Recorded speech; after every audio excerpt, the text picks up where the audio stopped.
लेकिन मुझे कहने में फख्र होता है कि हमारी पार्टी के वो नेता थे जिन्होंने 40 साल तक राजनीति करी, विधायक रहे, मंत्री रहे, लेकिन उनके दामन पर कोई छींटा नहीं लगा सकता, कोई आरोप नहीं लगा सकता। आज मैं उनको याद करता हूं। जितना सहयोग और समर्थन उन्होंने हमारा किया। 2013 में हमारी पार्टी चुनाव हार गई थी। मैं प्रदेश कांग्रेस कमेटी का अध्यक्ष बना और उस समय इस पूरे जिले में जहां जहां कार्यक्रम होते थे, कांग्रेस पार्टी की सभाएं होती थी, कुन्नर साहब पूरी ईमानदारी से, पूरी मजबूती के साथ हमारे साथ खड़े रहते थे। उस समय ये जरा उम्मीदवार नहीं है, ये सारा छोटा भाई है और इसीलिए आज मैं इसके लिए वोट मांगने के लिए आया हूं। कुन्नर साहब और रूबी ने दोनों ने मिलकर हमारी पार्टी को हमेशा मजबूती दी, चाहे हम लोग सरकार में हो या ना हो। और साथियों, आज का ये चुनाव हो रहा है, ये उपचुनाव जरूर है, लेकिन इस उपचुनाव से पूरे देश और प्रदेश में एक संदेश जाएगा। आज दो विचारधारा आपके सामने है। मैं व्यक्तिगत किसी पे आरोप लगाने वाला व्यक्ति हूं नहीं, मैं तो सिर्फ विचारधारा की बात करना चाहता हूं। भाजपा और कांग्रेस, भारतीय जनता पार्टी की सरकार केंद्र में 10 साल से है। ये वही पार्टी है जिसने कहा था कि किसानों की आमदनी दुगनी कर देंगे।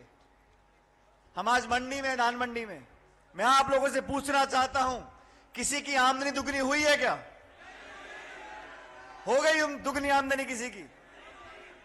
बीजेपी ने कहा था प्रति वर्ष 2 करोड़ लोगों को रोजगार देंगे, महंगाई कम करेंगे।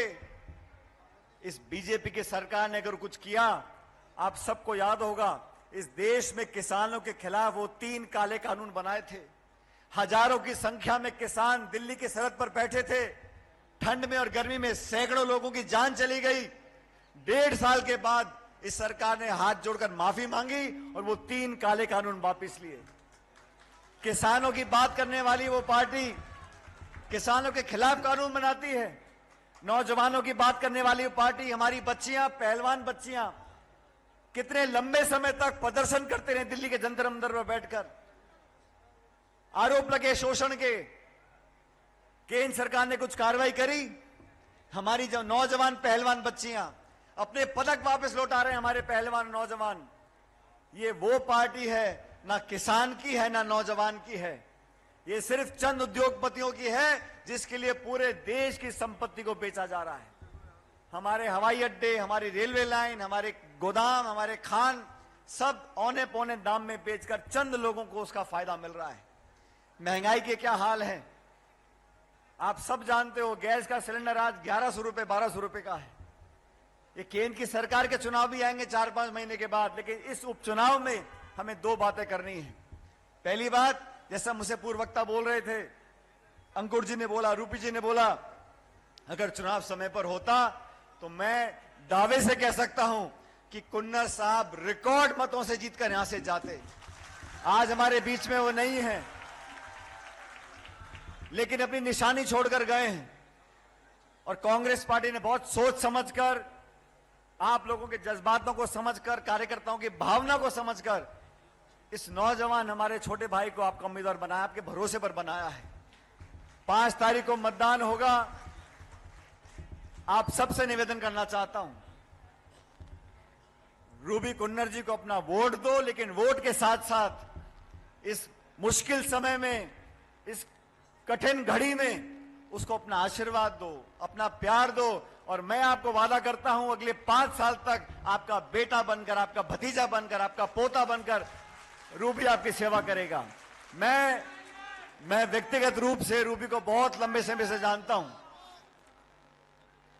मैं इस बात की जमानत दे सकता हूं कि जो काम कुन्नर साहब ने यहां पर किया था उसमें कोई कमी नहीं आने देंगे और पूरा परिवार आपकी सेवा करेगा। आज इस चुनाव के परिणाम को देखकर कोई सरकार नहीं बदलेगी, लेकिन एक संदेश जरूर जाएगा दिल्ली, जयपुर में कि गरीबों की आवाज सुननी पड़ेगी। किसान की मदद करनी पड़ेगी, रोजगार दिलवाने पड़ेंगे, खाद बीज बिजली की बात करनी पड़ेगी।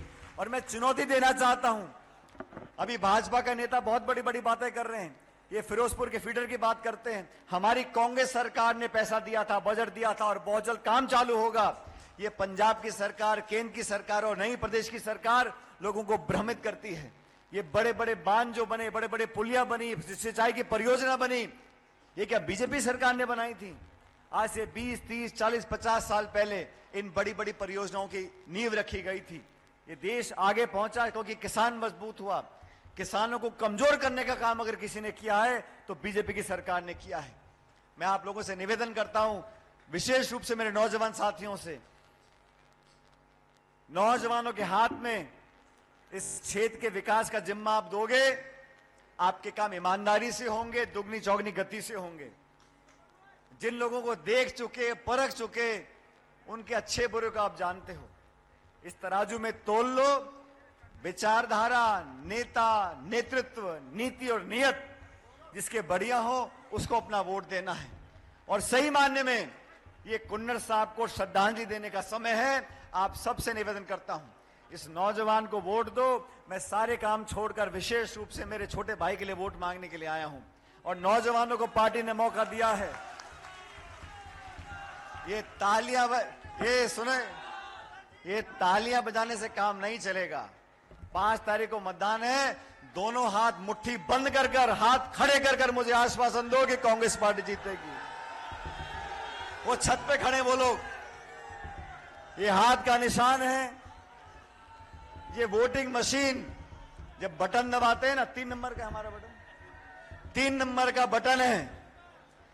और 5 तारीख को मैं तो जयपुर में होऊंगा, लेकिन इस विधानसभा क्षेत्र में जब मतदान होगा 5 तारीख को, 3 नंबर का बटन दबाना है। और मेरे वीरों, मेरे शेरों, मेरे नौजवानों, वो बटन दबाते हो तो उसमें आवाज निकलती है मशीन में, वो टी करके बोलती है मशीन। बोलती है नहीं बोलती? ये रूबी जी का बटन 3 नंबर का इतनी जोर से दबाना, मुझे जयपुर में आवाज सुनाई पड़ जाए कि टी बटन दब गया है। और आप इनको विधायक बनाकर भेजो।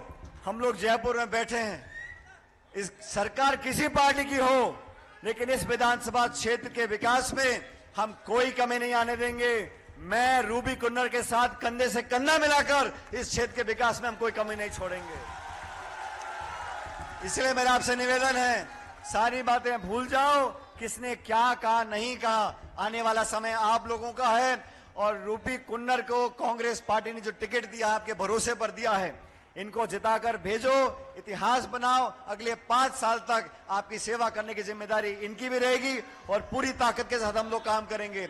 इस गंगानगर जिले ने हमेशा मुझे प्यार दिया है। जब भी मैं यहाँ पर आया हूँ, एक ऐसा विशेष लगाव मुझे इस क्षेत्र के लोगों से है, मैं उसको बता नहीं सकता, लेकिन मुझे बार बार आने का मौका मिलता है, आप लोगों से मिलने का मौका मिलता है। मैं परमपिता परमेश्वर से कामना करता हूँ, वाहिगुरु से कामना करता हूँ कि आप लोग हमेशा मुस्कुराते रहो, फलो फूलो, खुश रहो, आगे बढ़ो, आपकी झोलियों में भगवान खुशियां डाले।